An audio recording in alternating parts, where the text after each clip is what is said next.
Sobre o DMP também, eu comecei a preencher o meu, se ninguém se prontificar, eu gostaria de tirar umas dúvidas depois. Hoje a aula vai ser mais tranquila e a gente faz a abertura aí para que vocês possam tirar algumas dúvidas e depois, eventualmente, a gente pode dar o feedback no momento ou depois. Você já compartilhou com a gente lá o DMP online? Sim, eu coloquei alguns colegas aí, o senhor e o professor Beto como Tá. Não. contribuintes lá, colaboradores. Isso mesmo. Então, quando você for apresentar, a gente vai anotando algumas coisas e depois dá um feedback, tá bom? Obrigado, perfeito. Mas alguém quer falar um pouco sobre o DMP?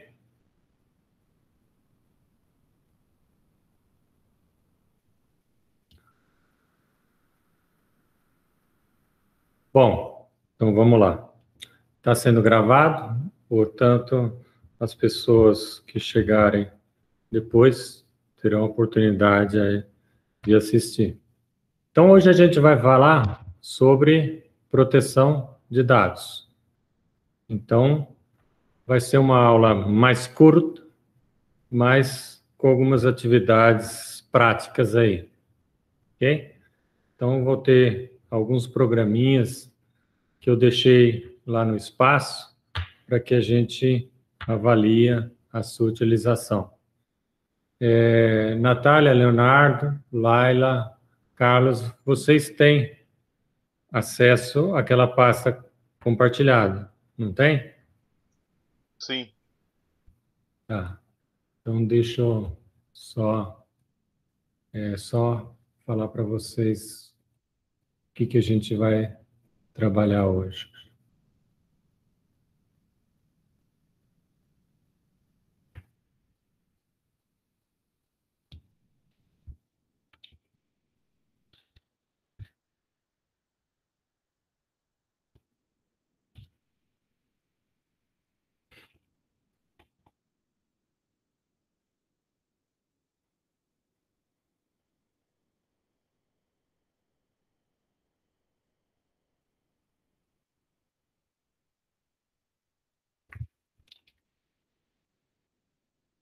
Pessoal,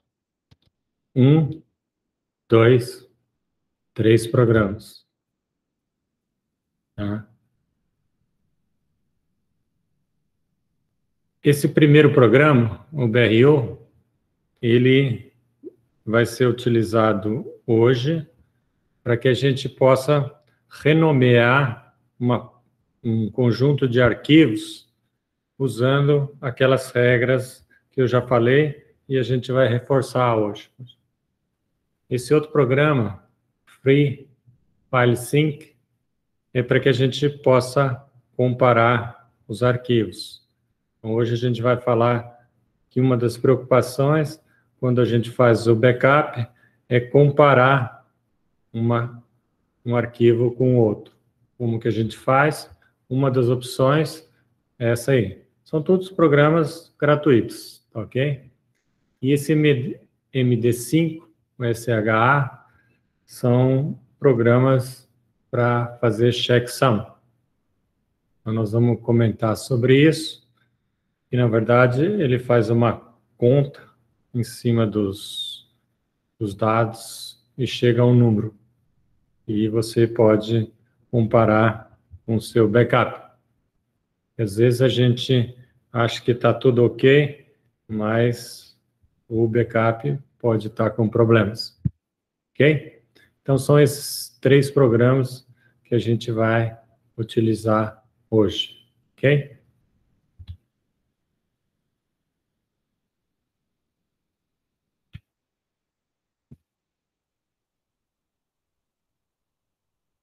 Bom, então eu vou falando e, eventualmente, o professor Beto vai complementando aí. Ok? Bom, então nós vamos falar em preservação digital. Então nós estamos preocupados com o quê? Vocês vão trabalhar numa pesquisa científica, talvez algumas demorem anos ou meses, e nós não podemos perder os dados. Nós não podemos perder a sequência de arquivos gerados. Então, nós estamos trabalhando nessa área, ou nessa aula de hoje, essas melhores práticas. Então, a primeira coisa que a gente vai aprender, o que é um backup e o que é um arquivamento de dados. Quais os problemas, quais os planos que a gente pode ser feito, discutir a abrangência dessa preservação. Será que a gente deve fazer muita coisa ou não? Qual é o custo-benefício nesse processo?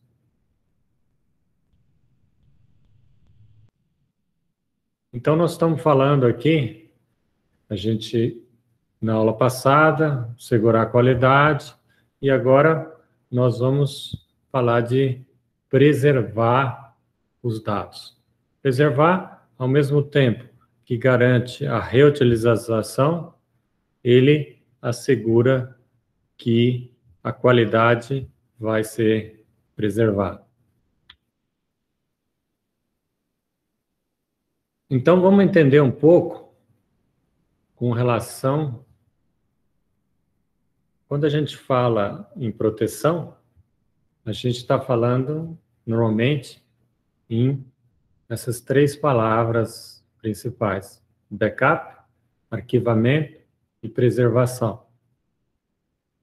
Às vezes, pode parecer que essas duas perguntas são sinônimos, ou seja, backup e arquivamento. Mas elas têm fins distintos. Eu faço backup para recuperar os dados em caso de algum problema. Quando eu faço o arquivamento, é uma coisa que pode ser o histórico, então estou guardando para a posteridade, etc., ou tem informações relativas à saúde de pacientes, etc. Então, quando eu faço backup, eu estou preocupado se por acaso tiver um incêndio, queimar o HD, eu vou recuperar. O arquivamento, ela tem uma ideia, um histórico que eu devo preservar porque eu tenho interesse ou por motivos legais, como é a área de saúde aí. Eu acho que o Beto talvez esteja um pouco mais a par da lei do LGBT, né? E aí, por exemplo, como que ficaria essas pesquisas dentro dessa nova lei, que na verdade já está em vigor, porém aquela seção onde há punição, etc., não está valendo. Roberto, como que a gente pode garantir que a gente está de acordo com essa nova lei aí, em termos de pesquisa? Boa noite para todos, pessoal. A lei ela não fala especificamente de backup e arquivamento, né? Mas ela fala da proteção dos dados e fala que você tem que ter a responsabilidade sobre essa proteção dos dados, que são basicamente dois tipos de dados. São os dados pessoais, que se referem à identificação de uma pessoa, né? E a questão de dados sensíveis, que corresponde a religião, preferência sexual, e assim vai, né? Então, a gente tem que tomar os devidos cuidados, primeiro, para evitar que esses dados vazem de alguma forma, e depois também a questão de você usar técnicas de anonimização desses dados, para que, se você divulgar isso no futuro, as pessoas não identifiquem, né, quem está participando daquele contexto de amostragem, tá? Há uma dúvida, né, isso a gente tem discutido bastante também em termos de grupo, de pesquisa, a questão dos termos de consentimento, porque pela LGPD, quem é o dono do dado é a pessoa que está fornecendo esses dados. Então, no comércio eletrônico, por exemplo, você tem uma área que você vai lá e vai dizer quais dados que você quer disponibilizar, e você tem o controle desses dados. É você, dono dos dados. Existe aí uma certa discussão em saber como que esses dados podem ser trabalhados na LGPD dessa forma, né? Imagine você fazendo uma coleta de dados com 300 pessoas, você vai ter que pedir autorização dessas 300 pessoas, dizer para que esses dados vão fazer e como que eles vão fazer, e mais que isso, se amanhã, ou daqui 2 meses, ou daqui 3 meses, ela falar assim, eu não quero mais participar da pesquisa, você tem que extrair desses dados da pesquisa. Né? Mas há, de certa forma, uma grande discussão ainda a respeito, até que ponto isso é responsabilidade das instituições acadêmicas, porque tem uma linha lá que fala a respeito para fins acadêmicos de pesquisa, não é necessário cumprir todos os requisitos que está lá na lei, mas ainda não está especificamente definido, tá? Quanto a backup, arquivamento e preservação, existe sim as responsabilidades que são de manter esses dados seguros, esses dados preservados, mas não fala especificamente também como que você vai fazer. Isso depende de cada um, de cada instituição, de cada grupo, de cada empresa fazer isso daí. No geral, em linhas gerais, é mais ou menos isso, né, que a gente tem trabalhado e tem discutido com relação à LGPD. Mas as coisas ainda estão bastante nebulosas, a gente não, em termos de pesquisa, não sabe exatamente quais seriam as implicações. Agora, Alberto, nós, na nossa pesquisa, a gente colocou aquele termo de consentimento. No caso, era um questionário online, né? Eu acho que aquilo lá continua sendo válido, não é isso? Sim, aquilo lá continua sendo válido, né, aquele termo de consentimento livre e esclarecido lá, mas a gente tem a dúvida porque a lei fala que você é dono e você pode, a qualquer momento, não querer mais disponibilizar, que é o que acontece, por exemplo, com o Facebook, com outras empresas. Você pode entrar lá nas suas configurações e dizer o que você quer e o que você não quer disponibilizar. Então, a gente tem a dúvida de como que isso poderia ser operacionalizado. Bom, primeiro, se isso também seria válido em termos de pesquisas acadêmicas, e segundo, se for, como que a gente poderia operacionalizar essa questão. Isso a gente não definiu ainda. Porque se você pensar em termos de pesquisa, o cara usa o Google Form ou o SurveyMonkey, que na verdade só eu tenho acesso. E aí eu teria que dar um acesso para ele para não dizer o que ele quer mostrar ou o que não quer. Aí começa a complicar, né? Começa a complicar. Para fins de pesquisa, começa a complicar. O entendimento que a gente está tendo é que, uma vez que a pessoa assinou está disponibilizando e que está participando da pesquisa, não teria mais volta, entendeu? E caberia à instituição, a quem está fazendo a pesquisa, fazer a anonimização desses dados, e se responsabilizar pelo arquivamento e preservação deles da melhor maneira possível. Perfeito. Obrigado. Por nada. Bom, então, a gente falou aqui principalmente dessa diferença de backup e arquivamento. Geralmente, arquivamento, na hora que termina o projeto, a gente faz o arquivamento e deixa ele disponibilizado para o futuro aí, ele ser utilizado. O backup é aquela coisa mais operacional e só usado em caso de problemas e ela vai sendo substituída. Ao contrário de arquivamento, que eu não vou substituir por outras cópias, ok?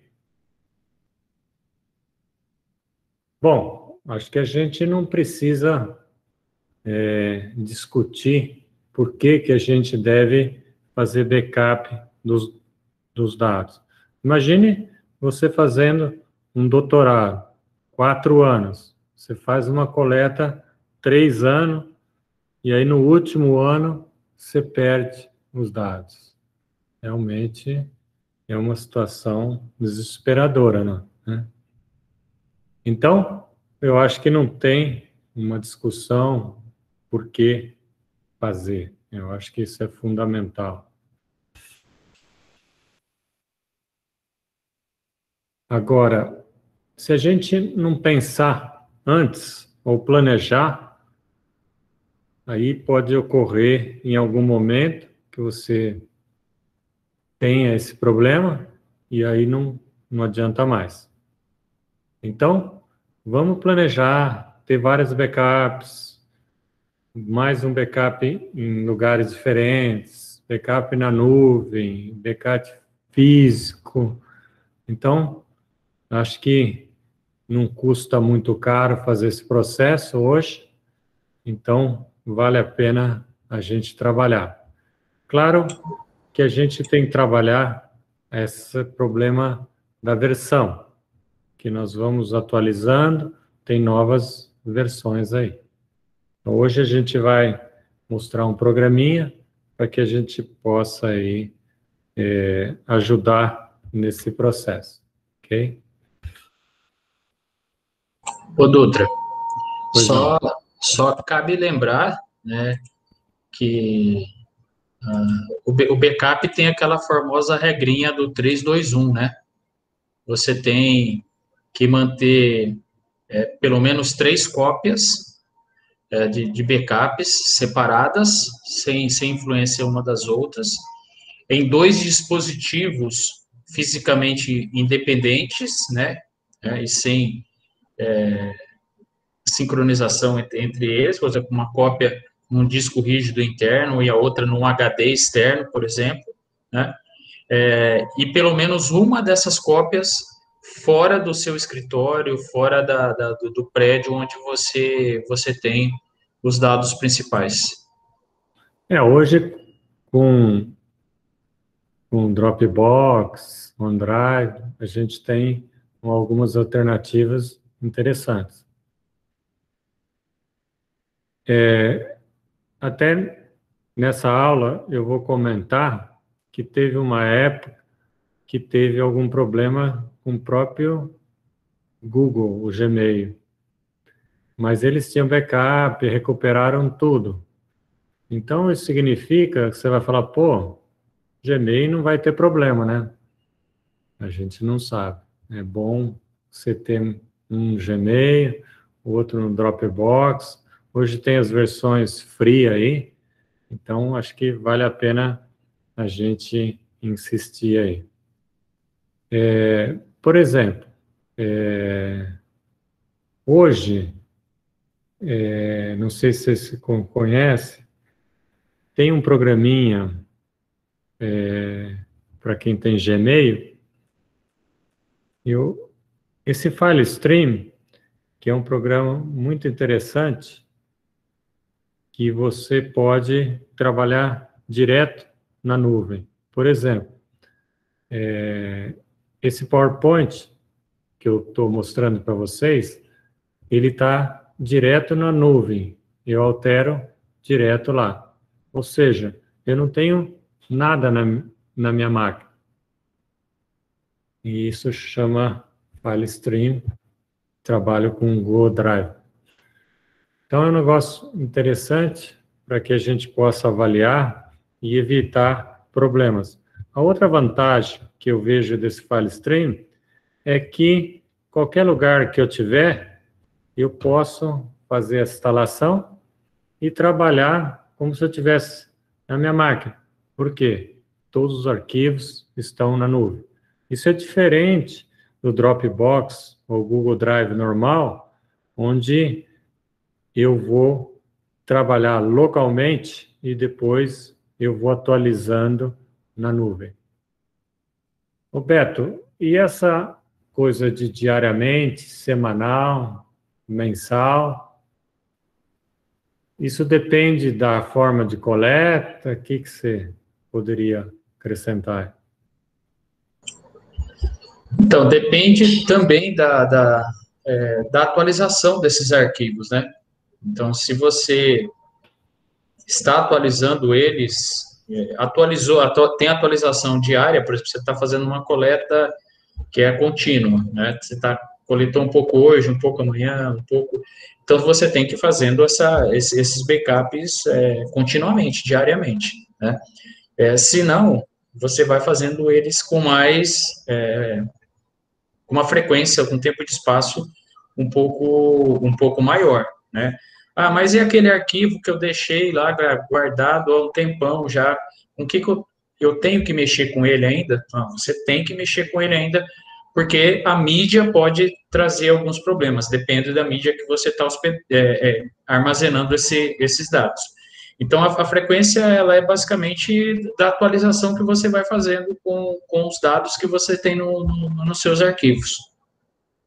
Então, se eu faço todo dia, então essa seria a frequência. Se eu faço coleta todo dia, então a frequência seria diária. Isso. Exatamente. Se eu faço a coleta uma vez por mês, eu vou fazendo esses backups mensalmente, né? Agora, se eu já fiz a coleta, guardei esse arquivo, ele está lá guardado, eu não estou usando ele mais lá, pelo menos no prazo de uns 3 meses, por aí, seria interessante, o mínimo, você abrir esse arquivo para mexer um pouco, não mexer com ele, né, mas abrir para ver se os dados estão lá ainda, porque dependendo da mídia que você guarda, por exemplo, no HD externo, pode haver problema de você perder uma dessas cópias, né, por questão física mesmo, né, ou de magnetismo, ou de alguma coisa assim. Então, é interessante não deixá-la completamente parado, de tempos em tempos, criar uma rotina de, pelo menos, abrir o arquivo para movimentar esses dados um pouco. Fisicamente falando, logicamente falando, né, a gente fala movimentar em termos de digital, né?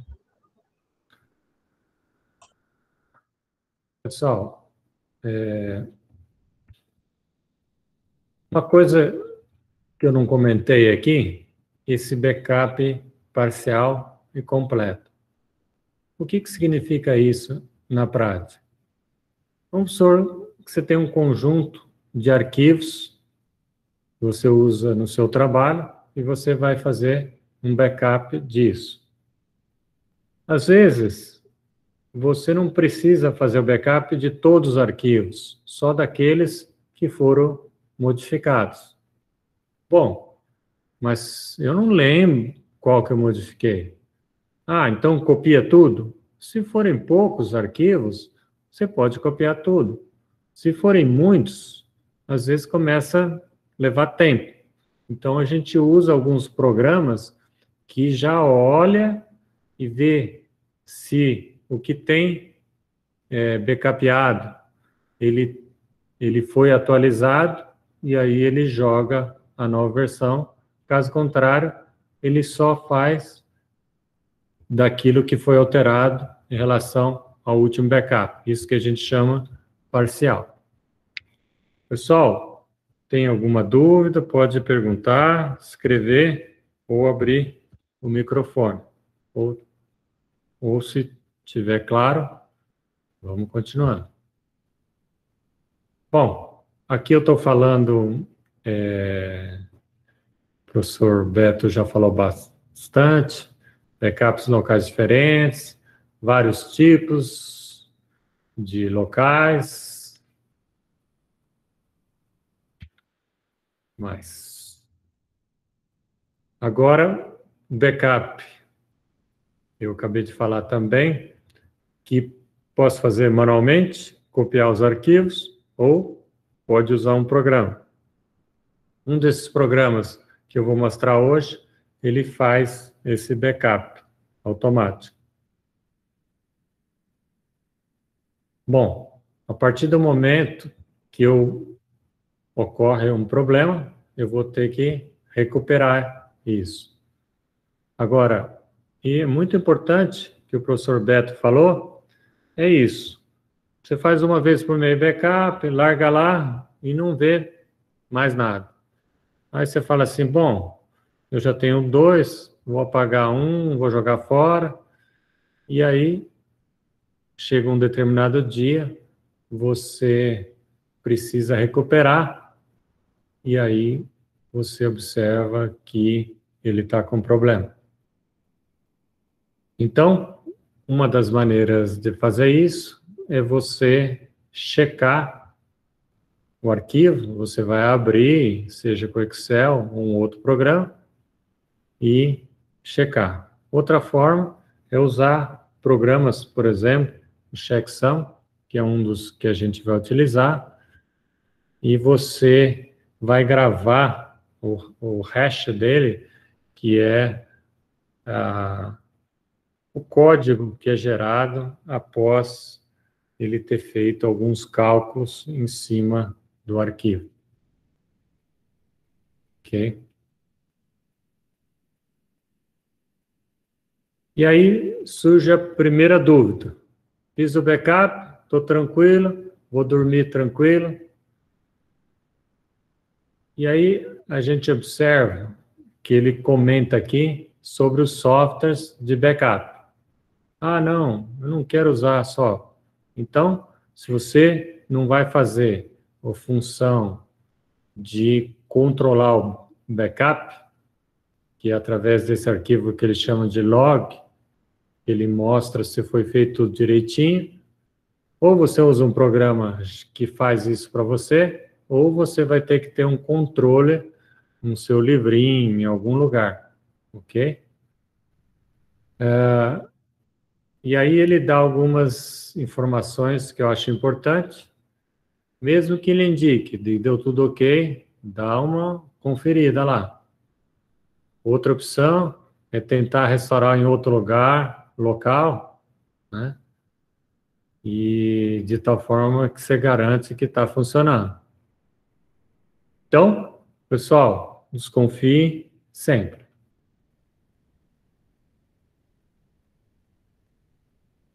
E aí começa a primeira coisa que a gente gostaria de fazer uma experiência com vocês aí, tá?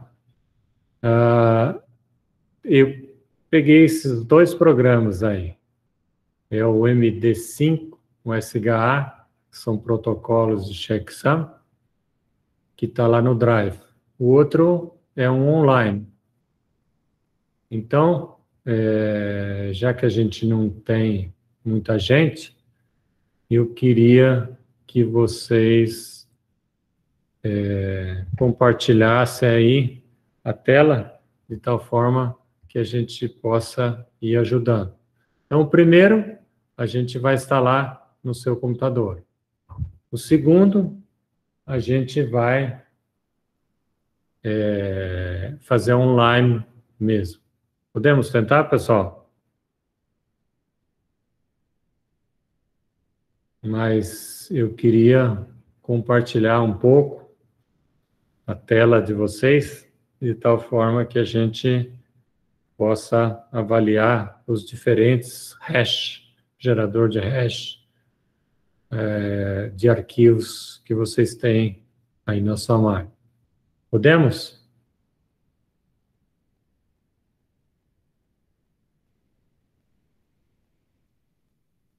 Vamos lá, pessoal. Deixa eu ver aqui.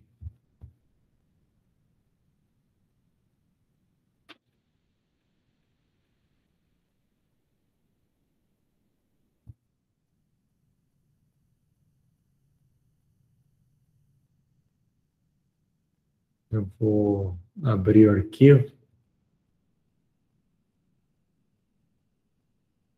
O arquivo é esse, pessoal.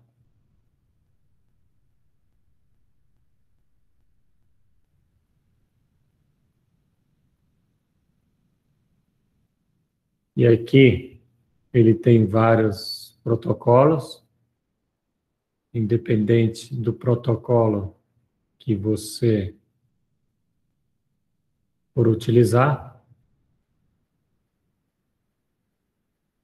Ele vai gerar aqui, eu vou pegar um arquivo qualquer, então, por exemplo, esse, ele gera um hash. E eu vou comparar com um hash de outro arquivo, o mesmo arquivo que foi feito anteriormente, etc. E aí eu verifico se bate ou não, tá? Então eu preciso guardar essa informação para poder testar um arquivo que foi feito backup. Então isso que a gente chama o hash, esse código aqui, que foi gerado através de uma operação aí, cálculos em cima dos dados do arquivo, tá? Alguém conseguiu?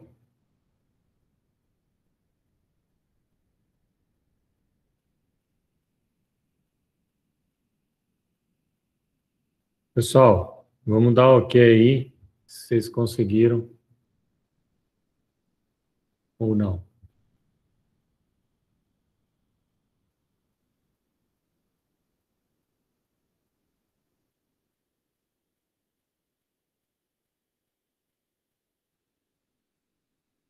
Sim ou não? Professor, no caso você pegou o MD5, né? Não tem problema fazer com qualquer um dos outros? Não. A ideia é o seguinte, a partir do momento que você tem um arquivo e vai fazer um backup, ou seja, vai jogar para um outro lugar, eu faço esse arquivo original, gero esse hash, qualquer um desses, né? E depois, na hora que você gerar o backup, então você vai trabalhar esse programinha em cima do backup e vai comparar com esse que você guardou. E caso não seja compatível, eu tive problema na transferência, é isso, né? Então, a hora que eu faço o copy, eu dou um paste aqui. Uhum. Tá? E aí eu dou verify. Aí ele falou que deu match aqui. Então, beleza. Então, teoricamente, ele seria a mesma coisa, né? Claro que a gente poderia abrir o arquivo também, mas eu acho que isso aí já é suficiente. Não é, Entendi. Beto? Tá bom, obrigada. Sim, é suficiente, doutor. Então, o que eu queria saber se vocês conseguiram usar o programinha.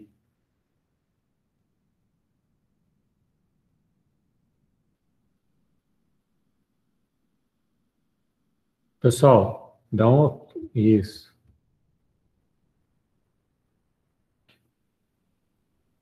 A Laila conseguiu, a Natália e o Leonardo. Carlos, deu certo? Beleza. Então é isso, pessoal. Se vocês pegaram o próprio arquivo Word e fizer uma modificação, uma letra já vai dar um hash diferente. Ok?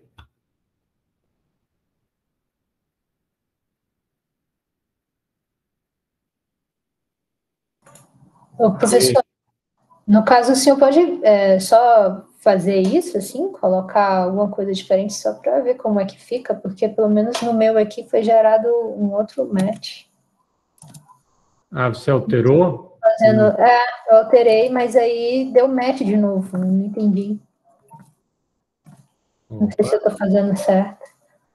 Não era para acontecer isso.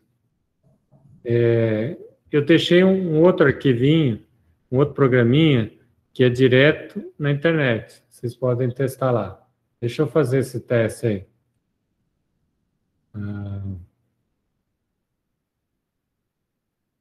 Então, esse aqui, eu vou...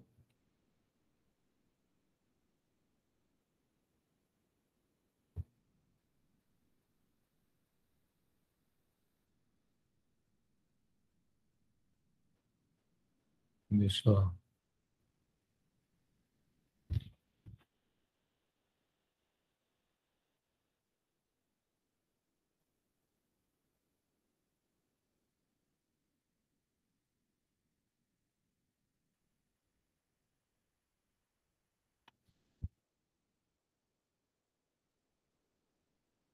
Vou ver lá. Não, browse.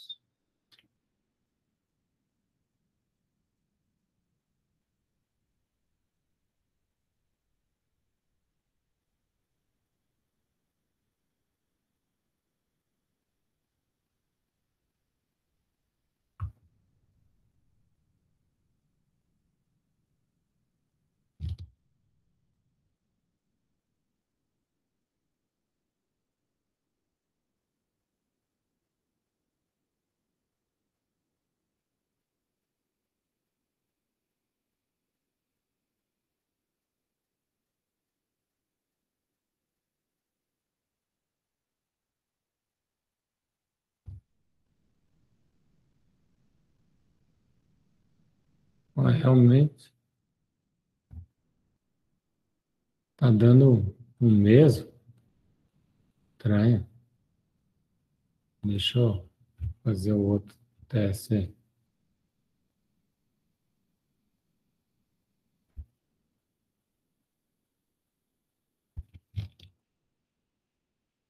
Deixa eu usar esse outro aqui.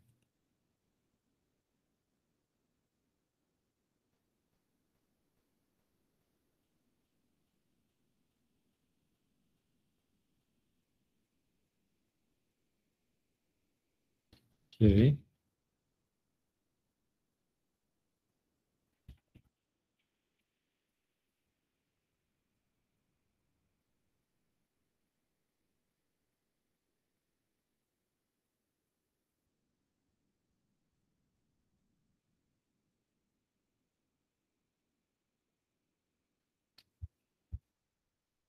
Esse aqui. Será que aquele lá, alguma coisa que não... Testa esse agora.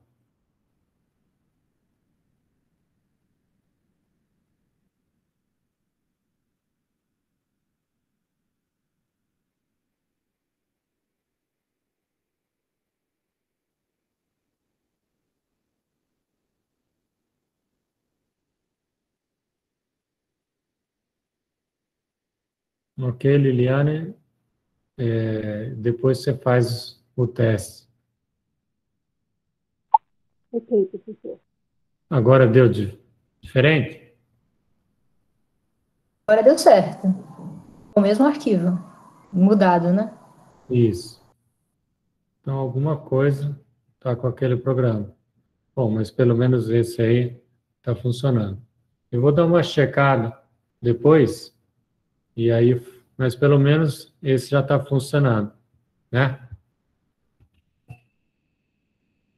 Ok, pessoal.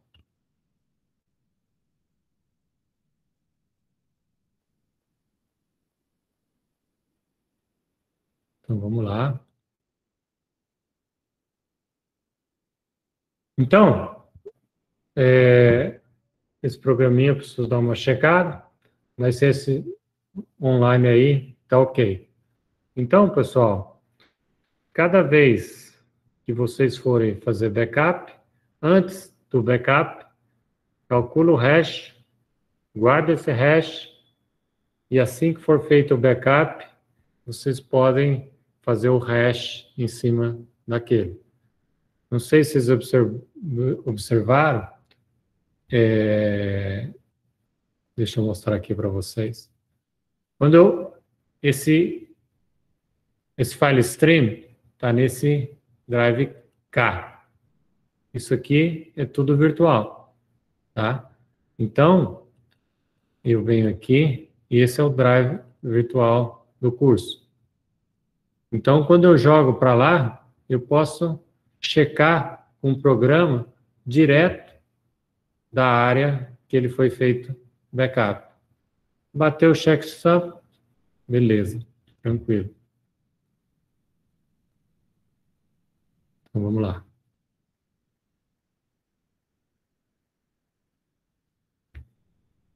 Pessoal, existem dos backups.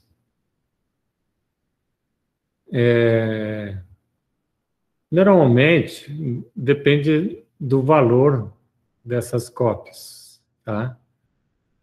Então, nessa regrinha que o professor Beto falou, de você ter 3 cópias, eu acho que é suficiente para efeito de pesquisa, né?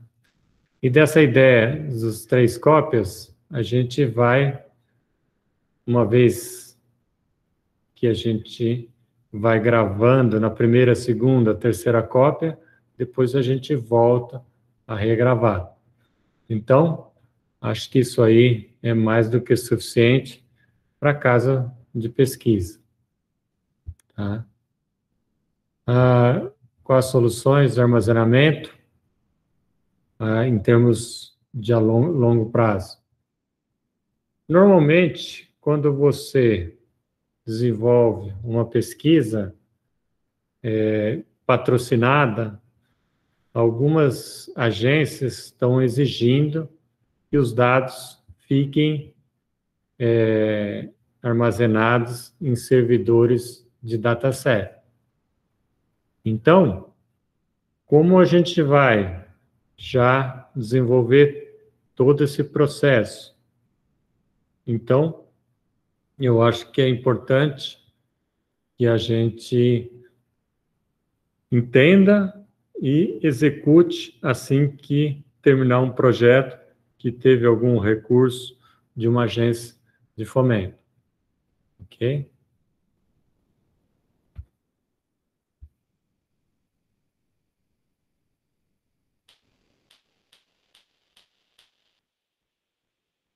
O que a gente falou para vocês desconfiarem sempre, esse é um sisteminha de backup automático, onde ele não só faz backup em horas programadas, mas ele avisa e guarda o log, que são informações a respeito se deu certo ou não. Tá? E aí, você olha, ó, tá tudo bem, sucesso, vou dormir tranquilo. Aí, de repente, você está trabalhando lá, pegou um vírus, e aí você vai dar uma olhadinha no backup e tudo em branco. Aí a pergunta, você checou? Fez o checksum?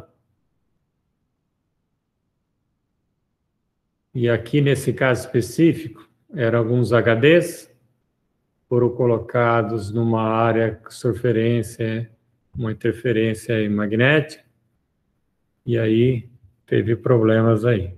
Então, guardou tudo lá e os ímãs apagaram.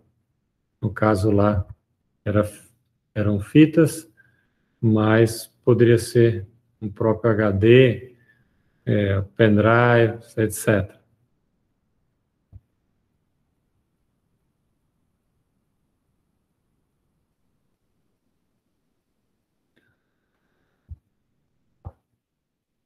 Uma outra coisa que a gente observa, e eu acho que uma das coisas que a gente percebeu, que essas cópias virtuais são interessantes. Porque essas coisas antigas que hoje foram feitas ou guardadas em projetos antigos, hoje a gente não consegue ler mais. Então, aqueles disquetes não existem, talvez algum computador antigo. Então, se você tem uma mídia específica, a gente tem que salvar em um formatos mais padrões aí. Tá?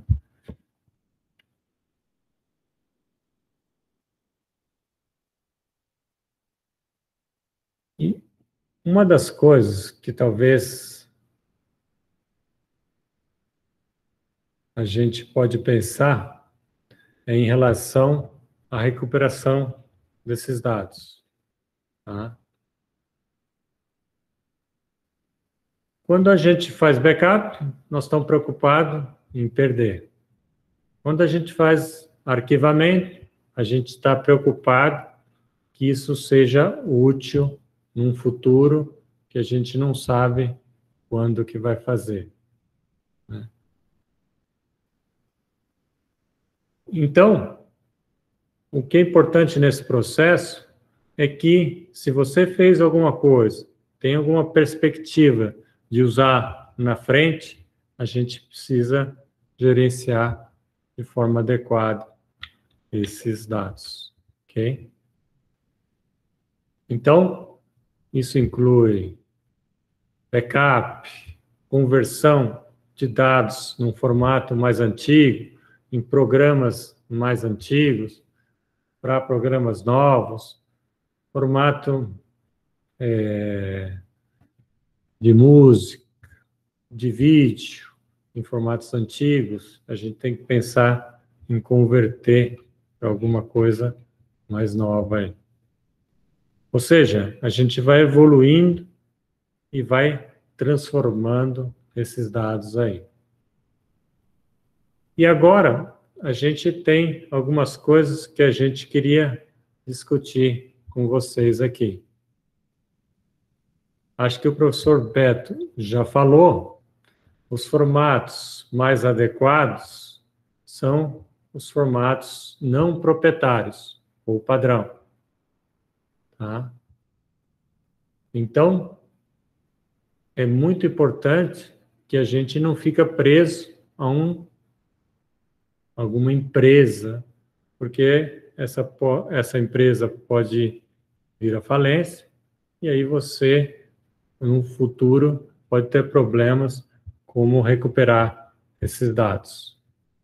Então, a primeira coisa são arquivos padrões. A segunda é a versão. Como que a gente vai começar a dar nomes e números para os arquivos que a gente vai trabalhar. Tá? E aí, a gente já comentou, deixa eu ver se eu coloquei aqui também. Aqui são considerações para o nome do arquivo. Então, tem todas umas regrinhas, o que incluir no nome, que vocês podem usar, ok? E uma das coisas que ele inclui aqui é você incluir esse readme txt na sua pasta, que vai, e aí você explica a convenção do nome.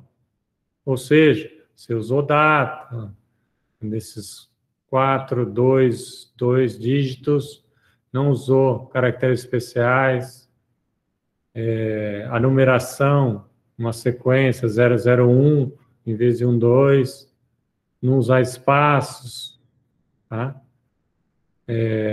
Pode usar underscore, os dashes, ok?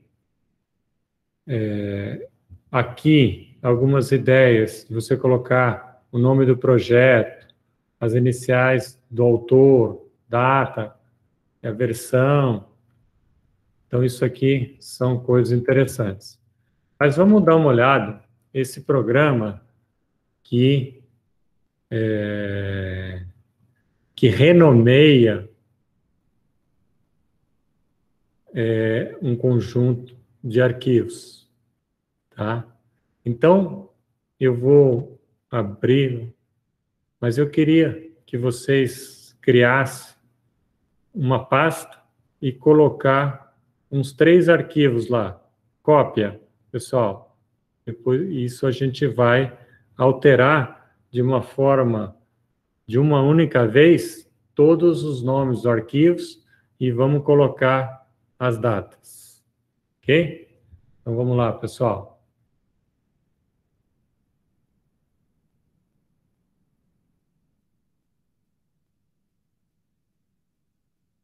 Então o programa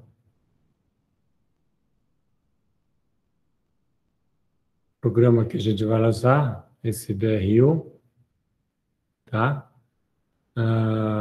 Eu vou criar aqui uma pasta, teste. Eu vou colocar alguns arquivos e alguns arquivos para lá, ok? Bom, nessa pasta tem 3 arquivos, e eu poderia ter aqui 100 arquivos. Se fossem 3 apenas, eu poderia simplesmente renomear manualmente, colocar, por exemplo, uma das opções é data, de tal forma que, se for muita coisa, eu esquecer de fazer isso durante o projeto, em algum momento eu vou ter que fazer.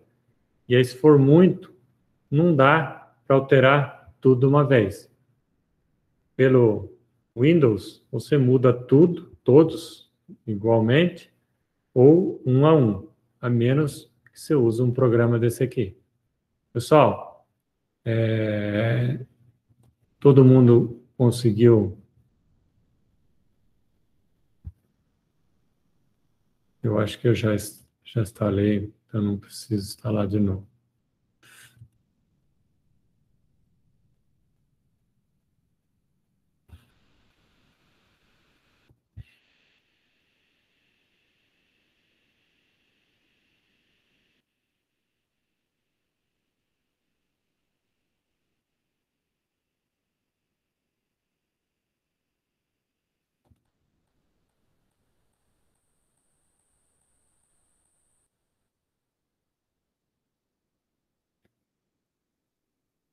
Eu queria fazer junto com vocês, então eu abri o arquivo, eu vim aqui,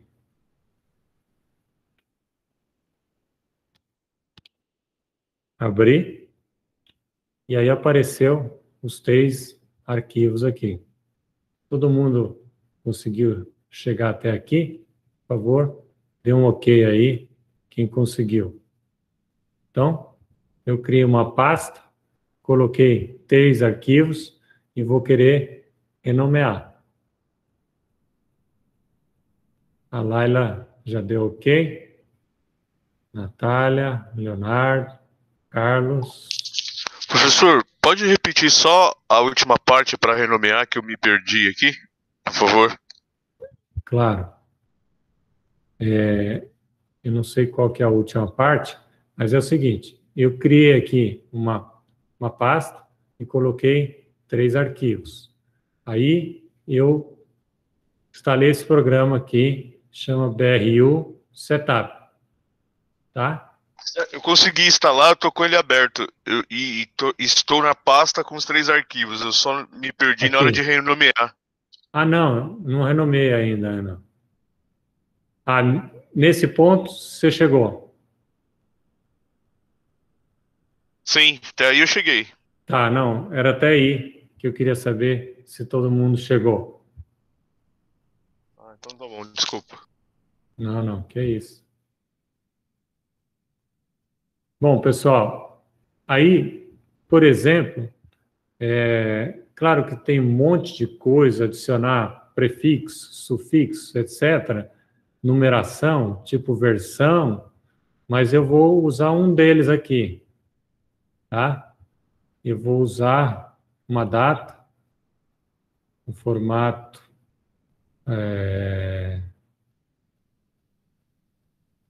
ano, mês, dia e hora, tá? Então, autodate, prefix, Esse type aqui, não vou mexer não. Aí eu posso dar um preview. Aí ele fala, opa, você não selecionou, né? Aí eu venho aqui com um Shift apertado e aí eu posso dar um preview ou dar um rename direto, tá? Aí ele fala, tem certeza, tal. Como é teste, não tem problema nenhum. Olha aí, pessoal, tá pronto. Ele já colocou para mim as datas aí. E aí, com isso, eu tenho os arquivos renomeados aí com data. Tá? Claro que, vamos supor, eu fiz nesse último mês 15 coletas. Então, eu quero renomear aquelas 15 coletas com um número, com um nome, com uma data, etc. E aí você poderia fazer. Mas, no caso são 3, é melhor você fazer na mão. Mas, caso contrário, você usa esse programinha. E aí você pode escolher numeração, etc. Remover alguma coisa, substituir. É bem interessante. Ok, pessoal? Então, vamos lá.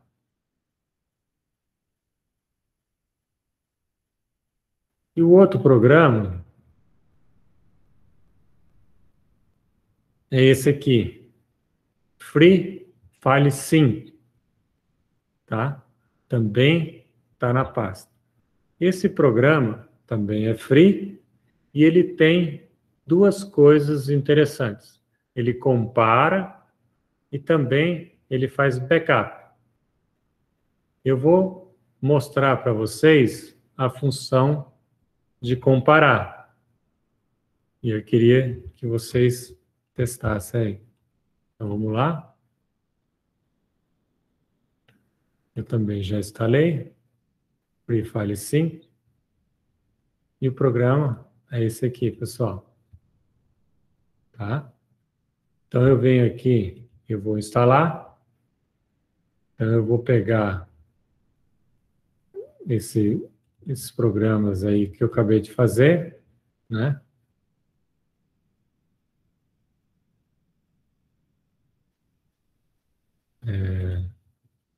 Opa.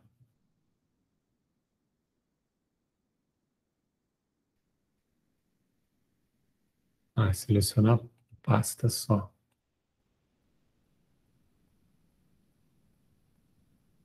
Ok. E aí você vai comparar com a outra pasta. Então, na verdade, você vai comparar, né, os arquivos de uma pasta com outra, né? E aí ele vai começar a mostrar. No caso aqui, ele tem muita coisa diferente, tá? Mas aqui fica meio sem sentido.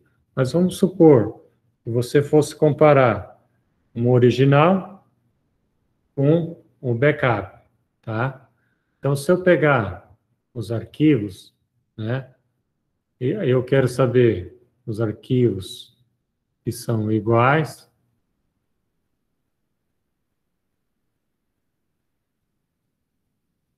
E aí ele mostra que tem 3 arquivos iguais aí, tá? E o resto é tudo diferente. Eu achei que tinha uma opção aqui de eu colocar diferente, mas ele é uma opção a mais em relação àquele checksum. Então, você pega uma pasta e manda comparar com a outra pasta. Se ela tiver num drive virtual, também vai funcionar. Ok? E sincronizar é aquele backup que você vai fazer, copiando sempre de uma pasta A para pasta B. Ele tem aquela opção de fazer backup parcial, só o que foi alterado, ou full backup, onde você copia tudo aí. Ok? É só uma ferramenta a mais para que a gente possa avaliar, verificar se vale a pena a gente utilizar. Ok? Então, isso aí eu já tinha comentado. O que eu posso colocar nos dados? Se você quer usar o programinha, você consegue incluir vários desses itens. Aqui, dicas como você dá o nome. Lembra que o formato de data sempre começando no ano. Isso aí eu peguei da Stanford Library e é um negócio bem interessante. Então, pessoal, então o que a gente está falando, olha, crie uma política, principalmente quando vocês trabalham em equipe. Às vezes você é mais cuidadoso, o outro membro da equipe nem tanto. Então, define como vai fazer, o nome, onde vai guardar, periodicidade, número de cópias, e isso aí, com certeza, vai te deixar muito mais tranquilo em relação ao seu trabalho. Porque depois de fazer a coleta, durante vários anos, você não quer perder nada. Imagine você não ter os dados para fazer a finalização da tese ou dissertação, etc. Ou depois que você fez a coleta pela empresa de 1.000 clientes e você não conseguir ter esses dados para desenvolver uma atividade no futuro e ter que fazer a coleta novamente de todo o questionário.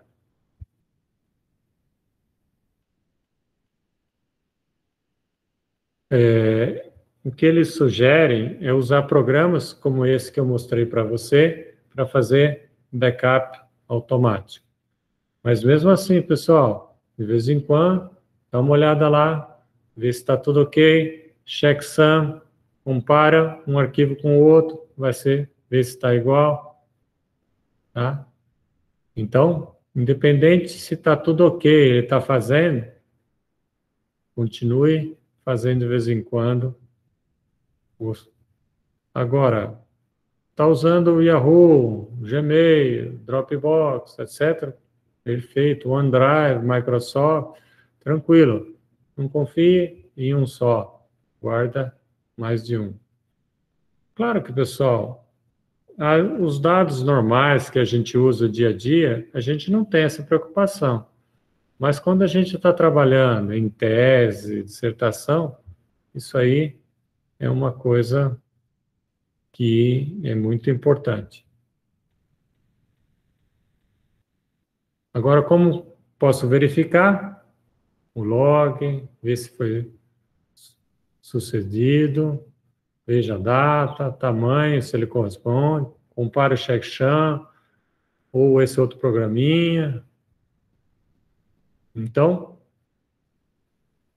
o problema de a gente ter várias versões é esse nome. Então, tente usar esses padrões para que a gente possa... Eu prefiro data do que versão 1, 2, 3, 4, tá? Porque eu não sei se está na 3 ou está 4, qual é a última. Quando eu pego a data, eu pego a última válida aí, ok? Senão, às vezes, eu estou na 3 e eu só achei a 2, acho que ela é a última. Ok? Aqui que eu havia comentado, em 2011, muita gente perdeu acesso ao e-mail. mas a Google tinha o backup.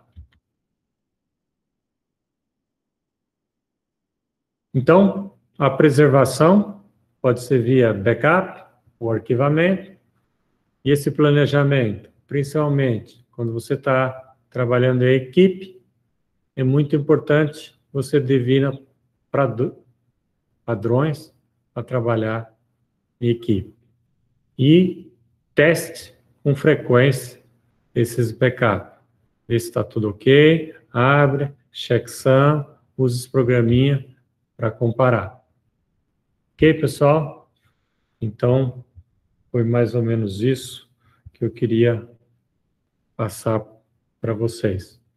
Não sei se vocês têm alguma ideia, alguma coisa para perguntar. Deixa eu... Professor, tem uma pergunta. Pode perguntar. Só falando, a próxima aula, a gente vai trabalhar com metadados. Pode falar, desculpa. Não, que isso. Então, por exemplo, quando a gente vai fazendo pesquisa, se eu tiver... Às vezes a gente... Vou dar um exemplo aqui. Às vezes eu pesquiso um artigo importante que eu estou trabalhando nele, e aí, por falta de arquivar no lugar correto, depois eu preciso dele e não acho, eu acabo fazendo download novamente. Aí, existe alguma forma de eu verificar se eu tenho arquivo em duplicidade na minha máquina? A minha sugestão que eu dou para você é usar o Mendeley, tá? É free. Esse Mendeley é free e você pode gravar todos os seus arquivos dentro do programa, tá? Ele grava nas nuvens, qualquer computador você vai ter acesso ao seu arquivo. E ele tem, dentro dele, a oportunidade de você colocar comentários sobre o arquivo, esse é muito bom, esse é da metodologia, alguma coisa desse tipo. E, além disso, ele permite você fazer a citação automática e as referências bibliográficas ao final do seu arquivo. É um programa gratuito e chama Mendeley. Tá? Eu conheço esse programa aí, só que eu usei ele um tempo, depois eu não me acostumei, porque o que acontece? Justamente por conta dessa citação aí automática, eu percebi que tem muito artigo que ele vem errado as referências, entendeu? Aí eu tinha que acabar arrumando na mão. Aí eu optei em fazer isso com o Word, mas eu posso usar esse recurso que o senhor falou de anotação, né? Isso é muito útil, né? Eu não sabia que dava para fazer isso. Então, eu faço direto. Qual o grande problema dele? Se você já está quase no final para defender, ninguém vai ter saco para fazer tudo isso. Então, quando você carrega uma ou duas por vez, você olha, vê se ele cadastrou certinho. Depois, não tem problema nenhum. Aí, o que eu faço? Só para te dar uma dica aí. Então, eu jogo o PDF lá dentro, tá? Eu não só cadastro. Então, se você arrastar o PDF lá dentro do Mendeley, ele guarda o PDF para você. Ou seja, você não precisa guardar mais em nenhum lugar. Está na nuvem. Essa é a primeira grande vantagem dele. Se você fizer um por um, você não vai ter esse problema que dá erro aí, porque o cadastro, você vai conferir todo o cadastro que você fez. Se você deixar no final, vai ter 100 para fazer, você não vai olhar. A hora que você cadastrou ele lá dentro, coloca uma pastinha, tese, dissertação, artigo lá e tal, aí você entra lá e clica no PDF. A hora que clicar no PDF, vai aparecer um editor online. Você pode fazer anotações em cima do PDF. Aí vocês pintam um trecho que é importante e tal, e ele fica gravado para sempre. Aí tem uns tags que você pode ser particular sua, comentários. Fala, esse artigo é uma porcaria, não perde tempo lê, mas o resumo dele é top. A metodologia é top. Daqui 3 meses, você não lembra mais nada que você leu. Aí você entra lá, vai naquele arquivo, opa, tem um comentário aqui, vou direto no resumo, não vou ler mais nada. Porque esse negócio de guardar o arquivo na máquina não funciona. Não funciona de jeito nenhum. Entendi, obrigado. Oi? Deixa eu ver aqui. Natália.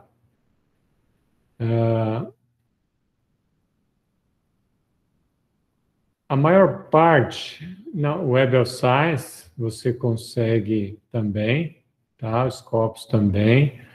Eles aceitam vários, mas que outra base você quer? Ô, Natália, se você tiver o PDF, é só jogar lá dentro. Oi, professor. É que eu participei de um curso lá da Scopus, e daí eles falavam, né, do Mendeley, e informavam exatamente isso, né, que eles não tinham a base de dados dos artigos dos concorrentes. Então, da Web of Science não teria lá, que a Web of Science teria aquele Note, agora eu não lembro mais direito o nome. EndNote Web.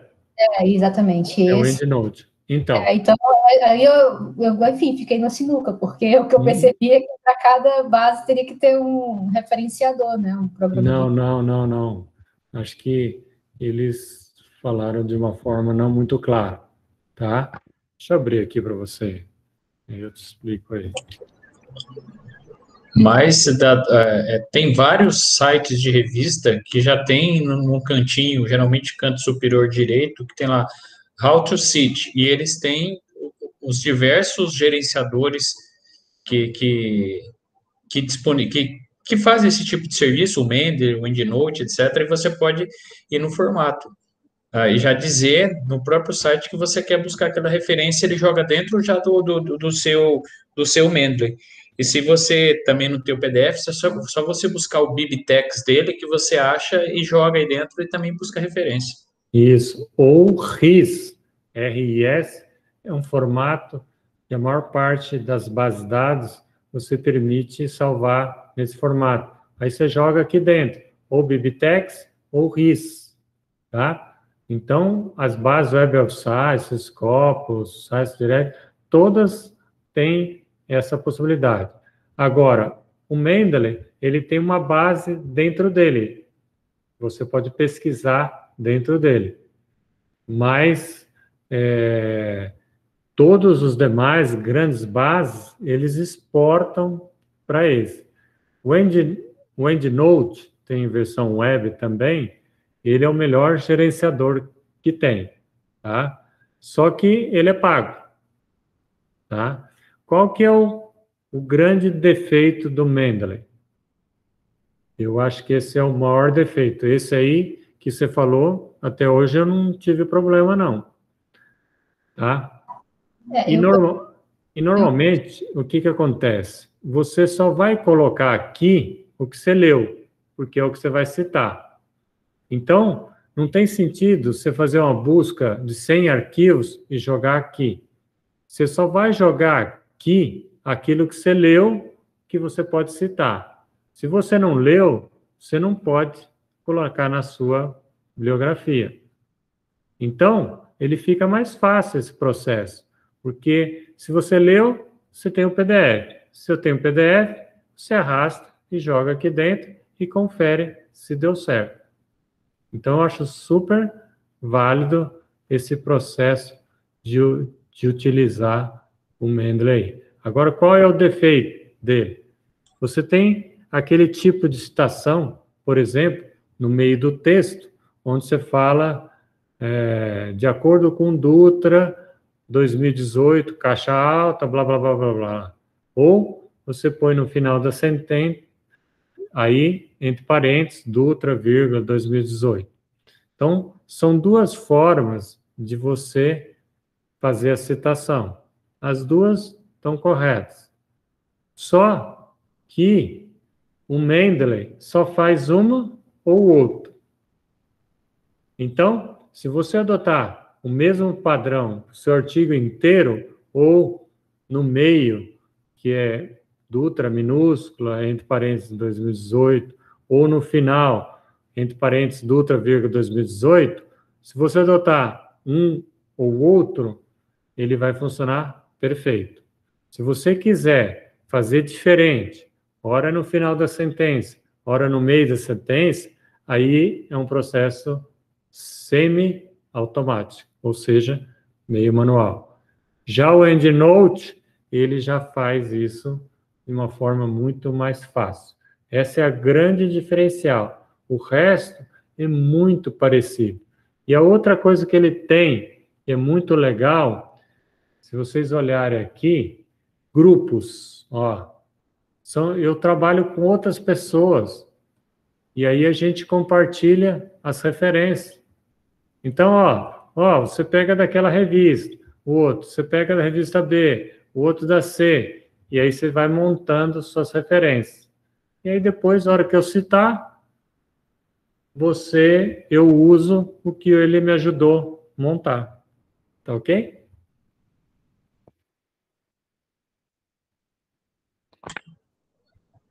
Então é Ele, isso, ele pessoal. puxa referência pelo DOI também. Se você colocar o DOI lá e mandar ele buscar, ele puxa a referência inteirinho.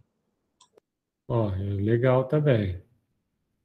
Eu vi aqui nas minhas anotações, quando eu fiz o curso lá do Mendeley, com o pessoal da Web of Science, então eu falei da Leis Corpus ali, foi da Web of Science, né, que eu acho que ele é da ferramenta da Web of Science.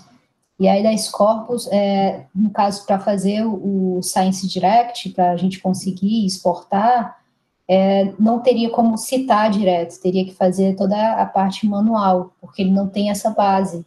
Porque o que acontece? No curso também foi ensinado que como você colocaria dentro do Word como um aplicativo, uma extensão. E assim, quando você fosse colocando, escrevendo, você citaria, ele já colocava direto nas suas referências. Isso. O único problema é esse, porque ou você coloca o EndNote ou coloca o Mendeley, ou você só coloca o Mendeley sabendo que ele tem essa limitação de artigos que, quando não tiver na base, você tem que colocar manualmente. Então, mas eu não entendi essa preocupação. Se você vai citar, você leu, certo? Na verdade, professor, assim, em relação até a puxar dados, por exemplo, eu quero pesquisar somente sobre resiliência em cadeia de suprimentos. Então, ele vai puxar os dados que contém na base dele, na base da empresa, né, que gerencia ele, e não das outras bases. Não. São por duas exemplo, coisas aí, a gente tá? tem que usar a maior. O Mendeley, além de ele ser gerenciador de referência, ele tem a base dele. Web of Science é só base. Claro que ele tem produtos da família dele lá, não tem problema. Então, independente da base que você vai usar, você pode exportar no formato. Mas quando você exporta, você não exporta o PDF. Agora, se você vai ler o PDF, você tem o PDF. Aí é só arrastar que ele já cadastra para você. Então, são duas coisas. Embora ele não seja da família do Web of Science, você, ao ler um artigo, você pega o PDF e arrasta para cá. Não tem sentido você fazer uma pesquisa e pegar 200 artigos e jogar as referências aqui, porque você só pode citar aquilo que você leu. Então, você pode gravar numa pasta, você leu, gostou, é interessante, joga aqui. Se não, não fique enchendo isso aqui, porque você não vai citar. Entendeu?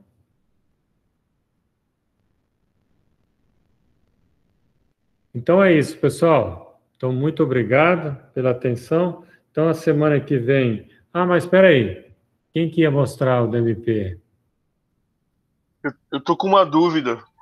Pode abrir aí. Você quer mostrar? Pode ser rapidinho? Não, sem pressa, não. Eu já Vou estava esquecendo. compartilhar aqui.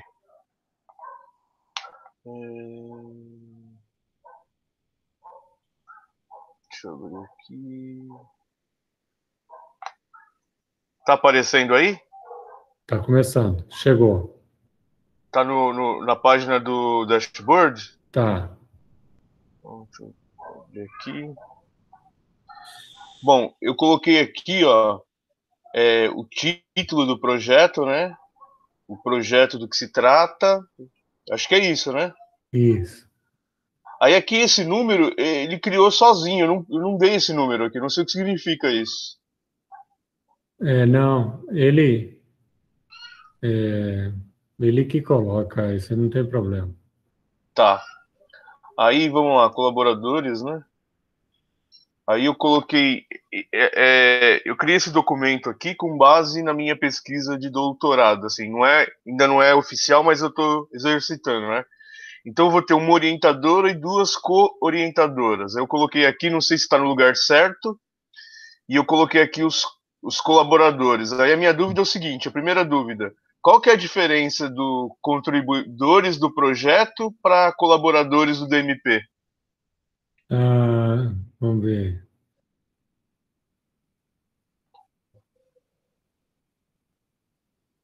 Eu não estou vendo a diferença. Sobe um pouquinho. É que a gente usou o outro. Esse aqui, ó, pode ler, editar e administrar. E vamos ver os colaboradores. Os contribuidores são quem realmente está participando do projeto. O Mas investigador principal e aqueles também que são responsáveis pela gestão de dados. Mas o que pode fazer é a mesma coisa? Os colaboradores são só pessoas que vão te ajudar a trabalhar no DMP. Como tá lá, desculpa. Os contribuidores, ele edita e remove. E o colaborador? Também. Edita, remove, lê e colabora. Então não tem diferença, assim, do que ele pode fazer. Ah, não, desculpa, desculpa, a permissão dele aqui é coproprietário, né? Edita e... Eu determino aqui o que cada um faz, ó, tá vendo? Acho que é isso, não é? E no outro lá? No outro, acho que não. Eu não consigo escolher. Eles todos podem, teoricamente... Pelo menos foi isso que eu entendi. Eles têm permissão de proprietário. Edit. Esse action, edit.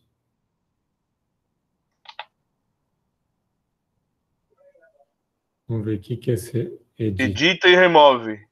Eu consigo editar ou remover, né? Editar tá. É só... tá. Então, você tem essa razão. Esse principal, ele tem autoridade de proprietário, né? E o outro você pode definir que ele pode fazer. Eu nem sabia isso. Legal. Aí, prosseguindo aqui, ó, coleta de dados, detalhes dos dados, vamos ver.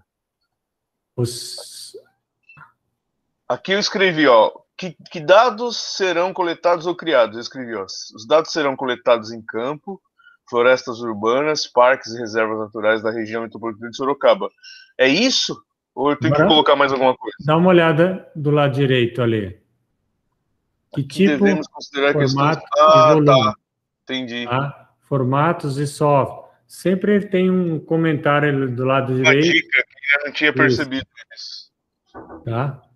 Aí embaixo também. Tá vendo? Entendi.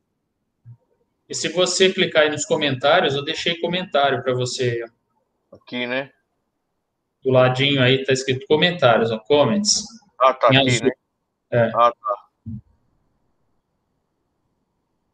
Entendi, perfeito. Não tinha nem percebido isso, professor. Aqui também, né?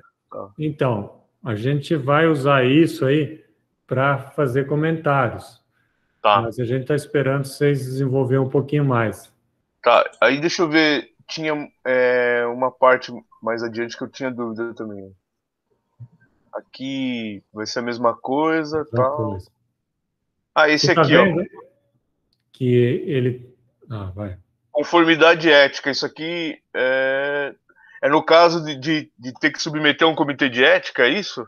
Não só submeter, mas você pedir autorização, consentimento das pessoas para usar os dados e tal. Aí você vai falar assim, não, não fiz. Se você não fez, algumas revistas nem aceitam. Outras, você vai ter que fazer o processo de anonimização. Então, mas no meu Nossa. caso, eu vou coletar dados de floresta. Eu preciso de autorização de alguém? Boa pergunta, hein? Eu vou coletar basicamente dados de temperatura e material particulado em floresta. E talvez o diâmetro das árvores, né? Mas é lugar público, assim, não é propriedade particular, né? Eu acho que não. Você vê algum problema, Roberto? Aí eu teria que justificar aqui, por exemplo, ou não? Ou não é necessário? Nossa, escreve não se aplica. Ah, perfeito. Entendi. Essa acho que era a minha Pode principal escrever dúvida. também que trata-se de um local público, alguma coisa assim, né? Tá. Não se aplica. Fica de algum modo registrado, né? Isso. Não tem, o IBAMA não tem nenhuma lei, nada que vá restringir ou fazer alguma coisa, não, né, Leonardo? Porque você não vai Então, pegar nada, né? Não vou tirar pedaço de árvore, nada. Eu vou só medir e cadastrar. Tá. E você vai a campo, e como que você vai coletar? Num papel? Não, eu tô montando uma planilha no Excel, eu vou imprimir. Aí eu vou com a prancheta, eu vou com os equipamentos e vou lançando na prancheta, né? Ah, tá. Mas é no papel e depois você passa para o computador? Isso, é. Aí eu passo para uma planilha de Excel. Isso tá escrito aqui, ó, coleta de dados, já escrevi isso. Não dá para fazer com celular, alguma coisa? Então, não dá porque acho que é mais difícil, porque imagina, eu vou ter que manusear uma planilha no celular, só se eu levasse o notebook para campo, né? Aí eu lançava direto. Isso aí dá para fazer. Eu estou pensando, chove, molha o papel. Não, mas aí tudo bem, porque assim, a coleta de ar eu consigo fazer de dentro do carro. Agora, o que não dá para fazer é a medida da árvore, né? Aí eu tenho que ir a campo. Aí, se tiver chovendo muito, eu não vou conseguir fazer mesmo, mas assim, um chuvisquinho dá para fazer, não dá problema, não tem problema. Tá. Então, acho que, no fundo, você vai coletar por vários dias, meses, como que é? A ideia é o seguinte, eu vou fazer por 3 anos de coleta. Eu tenho que fazer uma vez por mês essa coleta, né? Eu preciso de um ciclo mínimo de 1 ano para poder investigar as estações do ano, né? Mas a minha ideia é fazer esse acompanhamento na região metropolitana de Sorocaba por 3 anos, né?